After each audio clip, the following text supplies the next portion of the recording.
अस्सलाम वालेकुम। जेकेसीएसआर lecture series को आगे बढ़ाते हुए आज हमारा टॉपिक जो है वो रहेगा इंक्रीमेंट एंड इंस्टेंसेस ऑफ पे फिक्सेशन। इंक्रीमेंट के अंडर हम डिफरेंट टाइप्स की इंक्रीमेंट्स को पढ़ेंगे जो कि काफ़ी इंपॉर्टेंट है, और इंस्टेंसेस ऑफ पे फिक्सेशन में हम देखेंगे कि कौन कौन सी ऐसे ओकेजन्स अराइज होते हैं जहां पे हमें पे को फिक्स करने की ज़रूरत पड़ती है। तो चलिए स्टार्ट करते हैं। पहला हम पढ़ेंगे एडवांस इंक्रीमेंट। एडवांस इंक्रीमेंट क्या होती है और कब एक गवर्नमेंट एम्प्लॉय को ये दी जाती है। एडवांस इंक्रीमेंट एक कॉम्पिटेंट अथॉरिटी एक गवर्नमेंट सर्वेंट के हक में तभी अलो करती है जब वो कोई एक्सेप्शनल वर्क जो है वो करता है, यानी कि अगर उसने कोई एक्स्ट्रॉर्डनरी काम करके दिखाया तो तब जाके उसे एडवांस इंक्रीमेंट दी जाती है। ये मोस्टली हम पुलिस फील्ड में देखते हैं। एक्विजिशन ऑफ हायर क्वालिफिकेशन, अगर कोई हायर क्वालिफाई बंदा जो है वो आ जाता है, मतलब अगर वो जॉब में ऑलरेडी है और वाइल बीइंग इन सर्विस वो कोई हायर क्वालिफिकेशन एक्वायर करता है, तो वहां पे भी एडवांस इंक्रीमेंट दी जाती है, सब्जेक्ट टू कि वो प्रेस्क्राइब्ड हो, यानी रूल्स में हो। ये मोस्टली हम देखते हैं मेडिकल डिपार्टमेंट्स में कि अगर एक कोई भी बंदा होता है और वो कोई हायर क्वालिफिकेशन अपने फील्ड के रिलेटेड एक्वायर करता है, तो एज पर रूल्स अगर मेंशन होता है रूल्स में कि इसे दी जाएगी, तो वो वहां पे जो है हायर क्वालिफिकेशन एक्वायर करने के लिए एडवांस इंक्रीमेंट ले सकता है। ठीक है। पासिंग ए स्पेसिफाइड एग्जामिनेशन, अगर कोई स्पेसिफिक एग्जामिनेशन रखा गया है पास करना एक गवर्नमेंट एम्प्लॉय के लिए, और उसमें ये भी कहा गया है कि ऑन पासिंग दैट एग्जामिनेशन उसे एडवांस इंक्रीमेंट मिलेगी, तो उस टाइम पे भी एडवांस इंक्रीमेंट दी जाती है। जैसे आपको याद होगा, जब एक जूनियर असिस्टेंट या सीनियर असिस्टेंट एग्जामिनेशन एसएटी यानी कि सेक्रेटरी असिस्टेंट ट्रेनिंग क्वालिफाई करता था, तो उसे 2 एडवांस इंक्रीमेंट्स दी जाती थी प्रायर टू पे एनॉमली। तो सेम यहाँ पे भी केस है कि अगर कोई स्पेसिफाइड एग्जामिनेशन क्वालिफाई करना है तो उसके लिए भी एडवांस इंक्रीमेंट दी जा सकती है, सब्जेक्ट टू कि ये रूल्स में हो। ये तीनों ए बी सी जो मैंने यहाँ पे आपको बताई, ये तभी आपको दी जा सकती है जबकि उस डिपार्टमेंट के रूल्स में या उस पोस्ट के जो भी रिक्रूटमेंट रूल्स हैं उनमें ये चीज स्पेसिफाई की गई हो कि हाँ जी इस चीज के लिए ये दी जा सकती है। अनलेस एंड अनटिल ये नहीं दी जा सकती। आप ऐसे कहेंगे कि हाँ जी मैं एक जूनियर असिस्टेंट हूँ, मैं एक सीनियर असिस्टेंट हूँ, मैंने जी हायर क्वालिफिकेशन एक्वायर कर ली, अब जी मुझे एडवांस इंक्रीमेंट दे दो। नहीं, वैसी बात नहीं है। जब तक ना आपके पोस्ट के रिलेटेड ये चीज मेंशन की गई हो कि अगर ये कोई हायर क्वालिफिकेशन एक्वायर करेगा तब जाके इसे एडवांस इंक्रीमेंट दी जाएगी, तब तक आपको नहीं दी जा सकती है। एक्सेप्शनल वर्क है, मैंने आपको बताया, ये आर्मी पुलिस वगैरह में होता है। Higher qualification education department medical department वगैरह में होता है। और स्पेसिफाइड एग्जामिनेशन तो हम सब जूनियर और सीनियर असिस्टेंट्स हेड असिस्टेंट्स के लिए था, जो कि अभी नहीं है। येट काफी सारे डिपार्टमेंट्स में ऐसे कुछ एग्जामिनेशंस अभी भी हैं जिनके लिए उन्हें एडवांस इंक्रीमेंट्स दी जा सकती है। एडवांस इंक्रीमेंट तब भी एक गवर्नमेंट सर्वेंट के हक में दी जा सकती है अगर उसने maximum of the pay scale touch की होगी, यानी कि अगर उसने अपनी पे स्केल का मैक्सिमम टच किया होगा और उसको आगे बढ़ने का कोई चांस वगैरह नहीं है, या उसके पास वो क्वालिफिकेशन नहीं है कि उसे प्रमोट किया जा सकता है, तो उस टाइम पे भी दी जा सकती है एडवांस इंक्रीमेंट, लेकिन वो कॉम्पिटेंट अथॉरिटी बाज़ाबिता सैंक्शन करनी चाहिए। Next, stagnation increment. Stagnation increment क्या होती है वो मैं आपको ऐसे समझाऊंगी। सपोज मैं एक जूनियर असिस्टेंट हूं और मुझे सीनियर असिस्टेंट बनना है लेकिन कोई पोस्ट अवेलेबल नहीं है। ठीक, एक ये चीज। दूसरी ये चीज कि मैं जिस सर्विस में हूं या मैं जिस कैडर की बंदी हूं, इसमें मैंने लास्ट हायर पोस्ट ऑक्यूपाई कर लिया है, इसके आगे अब कोई पोस्ट अवेलेबल नहीं है जिस पे मुझे प्रमोशन दी जा सकती है, लेकिन मेरे पास अभी काफी टाइम है सर्विस में। ठीक, यानी कि मैं किसी ऐसे पोस्ट पे हूं जिसके बाद मेरी प्रमोशन नहीं हो सकती है। ठीक है, तो उस टाइम पे हम क्या करते हैं, स्टैग्नेशन इंक्रीमेंट्स एलो करते हैं। ऐसे आपको फिर से समझाऊंगी। फॉर एग्जाम्पल मैं जूनियर असिस्टेंट थी, अब मैं सीनियर बन गई, सीनियर के बाद हेड असिस्टेंट बन गई, हेड असिस्टेंट के बाद एसओ बन गई। अब अगर मेरे डिपार्टमेंट में चांसेस है कि मैं एडमिनिस्ट्रेटिव ऑफिसर बनूं, वेल एंड गुड, बन गई मैं एडमिनिस्ट्रेटिव ऑफिसर। उसके बाद मुझे कोई और post being non gazetted service की बंदी, मेरे पास और कोई चांस नहीं है कि मैं अब एडमिनिस्ट्रेटिव ऑफिसर से आगे बढ़ूं, और मेरे पास लेकिन अभी सर्विस काफी पेंडिंग है। तो अब मैंने 5 साल एज एडमिनिस्ट्रेटिव ऑफिसर दे दिए, 6 साल दे दिए, 7 साल दे दिए, लेकिन मेरी प्रमोशन जो है अब नहीं हो सकती, बिकॉज इसके बाद कोई पोस्ट इस हायरार्की में नहीं है। ठीक है, यानी इस हायरार्की के सारे पोस्ट खत्म हो गए हैं। तो उस टाइम पे जो है मुझे स्टैग्नेशन इंक्रीमेंट्स दी जा सकती है। लेकिन कब? तब अगर मैं एज एडमिनिस्ट्रेटिव ऑफिसर 2 साल तक रही तो मुझे एक स्टैग्नेशन इंक्रीमेंट दी जाएगी। फिर अगर और 2 साल तक रही तो मुझे एक और स्टैग्नेशन इंक्रीमेंट दी जाएगी। इसी तरीके से टोटल जो है 3 स्टैग्नेशन इंक्रीमेंट्स दी जाती है। ठीक है, सब्जेक्ट टू मैक्सिमम ऑफ 3, उससे ज्यादा नहीं। और इस स्टैग्नेशन इंक्रीमेंट किस रेट पे आपको दी जाती है? जो आपने लास्ट इंक्रीमेंट ड्रॉ की होगी नॉर्मली, उस रेट पे ही ये स्टैग्नेशन इंक्रीमेंट भी दी जाती है। ठीक है, अब मैंने यहाँ पे आपको क्लरिकल कैडर की हायरार्की के बारे में बताया, ऐसे ही किसी और कैडर की भी हो सकती है। सपोज मैं किसी ऐसे जैसे फॉर एग्जाम्पल एक अटेंडेंट है, एक क्लास 4th है, तो उसके पास वो क्वालिफिकेशन नहीं है कि वो किसी और पोस्ट पे चला जाए। ठीक है, तो अब उसके टाइम बॉन्ड्स भी खत्म हो गए हैं। तो उसके बाद जो है, अगर वो लास्ट उसने 3rd टाइम बॉन्ड भी अवेल कर लिया, क्योंकि हमें पता है टाइम बॉन्ड यानी इन सितु प्रमोशन 3 ही मिलती है, तो उसने वो भी खत्म कर ली है। तो उसके बाद अब वो क्या कर सकता है? अभी उसके पास काफी सर्विस पेंडिंग है, काफी सर्विस मौजूद है, तो वो जो है स्टैग्नेशन इंक्रीमेंट के लिए अप्लाई कर सकता है।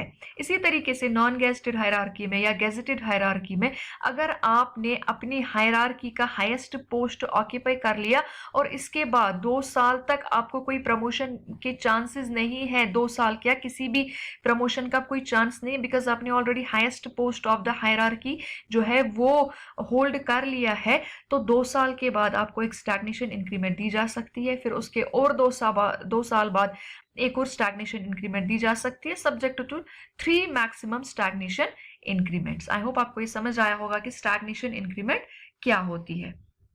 मैं फिर से बताती हूँ कि अगर आपने अपनी हायरार्की का हाईएस्ट पोस्ट ऑक्यूपाई कर लिया है, जैसे मैंने भी बताया, जूनियर से सीनियर असिस्टेंट, सीनियर असिस्टेंट से हेड असिस्टेंट, हेड असिस्टेंट से एसओ, और एसओ से आपने जो है एडमिनिस्ट्रेटिव ऑफिसर बन गए, अगर आपके डिपार्टमेंट में वो प्रोविजन है। अगर नहीं है तो एज एसओ ही, अगर आप एसओ ही हो तो आपके पास अभी काफी सर्विस है और आप स्टैग्नेट हो गए, एक ही जगह पे फंस गए, आपके पास कोई आगे जाने का चांस नहीं है, तो जो है स्टैग्नेशन इंक्रीमेंट आपको दी जा सकती है। और मैक्सिमम 3 दी जाती है, और कब? पहली 2 साल बाद, दूसरी 2 साल बाद और तीसरी 1 साल बाद दी जा सकती है, और मैक्सिमम 3। और ये किस रेट पे दी जाती है? जिस रेट पे आपने लास्ट इंक्रीमेंट अवेल की होती है। ठीक है, स्टैग्नेशन इंक्रीमेंट जो है इसे हम स्टैग्नेशन पर्सनल पे के हिसाब से भी ट्रीट करते हैं, और इसे हम अकाउंट में लेते हैं for the calculation of TA, leave salary, pension और डीए। यानी कि टीए, लीव सैलरी, पेंशन और डीए कैलकुलेट करने के टाइम पे स्टैग्नेशन पे को भी हम अकाउंट में ले लेते हैं। ठीक है, अगर अब क्या हो गया, बाय चांस आपको जो है प्रमोशन का एक मतलब जरिया कोई बन गया टू द नेक्स्ट पोस्ट, तो उस टाइम पे जो आपकी पे फिक्सेशन होगी, उस टाइम पे भी ये जो स्टैग्नेशन पे आपने अवेल किया है वो अकाउंट में लिया जाएगा for the purpose of fixation of पे टू द नेक्स्ट स्केल। ठीक है, next annual increment and efficiency bar. Annual increment जैसे हम सबको पता है कि 1 साल की सेटिस्फैक्ट्री सर्विस के बाद एट द रेट ऑफ 3% जो है हमें एनुअल इंक्रीमेंट दी जाती है। ठीक है, ये रिवाइज्ड जो एनुअल इंक्रीमेंट है 3% की, ये कब से लागू है? पे रूल्स 2006 में जो हुए थे तब से लागू है 3% का। तो इसे हम एनुअली लेते हैं, 1 साल के बाद लेते हैं। ठीक है, 1 साल यानी जुलाई टू जुलाई, अभी तो हम जैन टू जैन भी ले सकते हैं as per the new rules.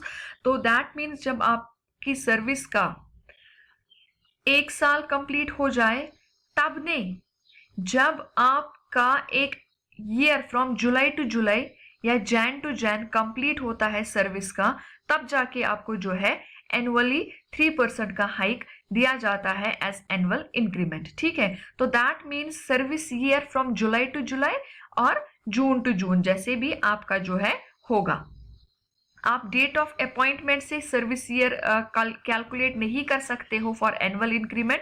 जैसे फॉर एग्जांपल कोई फेब में हुआ तो वो नेक्स्ट फेब में नहीं ले सकता, ऑल्दो पहले यही रूल था कि अगर कोई फेब में हुआ तो उसको नेक्स्ट फेब में दी जाती थी एनुअल इंक्रीमेंट, अगर कोई मार्च में हुआ तो नेक्स्ट मार्च में दी जाती थी, अगर कोई अगस्त में हुआ तो नेक्स्ट अगस्त में दी जाती थी। लेकिन as per the revised rules जो कि लागू हुए थे 2006 में, उनके हिसाब से या तो जुलाई पे 1 जुलाई पे ही फिक्स हो जाएगा, या तो जनवरी, जो कि रिसेंटली रूल्स जो है आपके पब्लिश हुए उनके हिसाब से जैन टू जैन और जुलाई टू जुलाई। ठीक है, तो वो होती है हमारी एनुअल इंक्रीमेंट, जो कि आप जो जैन टू जैन आपका एक सर्विस ईयर कंप्लीट होता है उसके बाद अवेल कर सकते हैं, या जैन टू जैन यानी जनवरी टू जनवरी जब आपका एक सर्विस ईयर कंप्लीट होगा उसके बाद आपको 3% का हाइक दिया जाता है ऑन द बेसिक पे, जिसे हम कहते हैं एनुअल इंक्रीमेंट।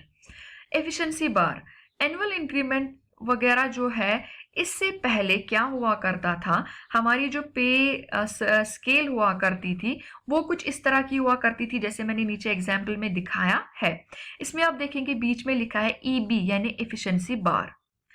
एफिशिएंसी बार क्या है, हमें फ्यूचर इंक्रीमेंट अवेल करने के लिए, जैसे 2000 उसके बाद 60 की आपको इंक्रीमेंट मिली तो आपको 2400 का पे हो गया, उसके बाद 75 की इंक्रीमेंट अवेल करने के लिए आपको एक एफिशिएंसी बार क्रॉस करना पड़ता था ताकि आपको 75 का इंक्रीमेंट मिले और आप 3200 जो है आपका बेसिक हो जाए। ठीक है, आप उस बेसिक में चले जाए।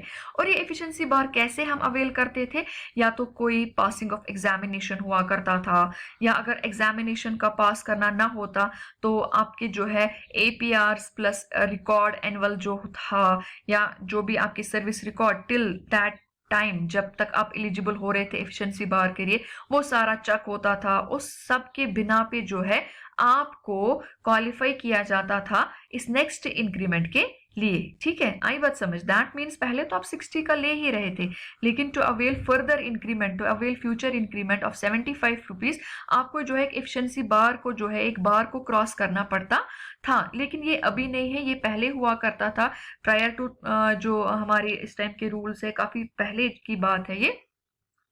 तो उस टाइम पे जो है जैसे हम कहेंगे 90s में था कुछ जो है क्या कहते हैं इसको 90s में जो पे रूल्स हमारे इन्वोग थे या पे स्केल जो चलती थी, तब जो है हमारे ऐसे वाले इंक्रीमेंट्स हुआ करती थी।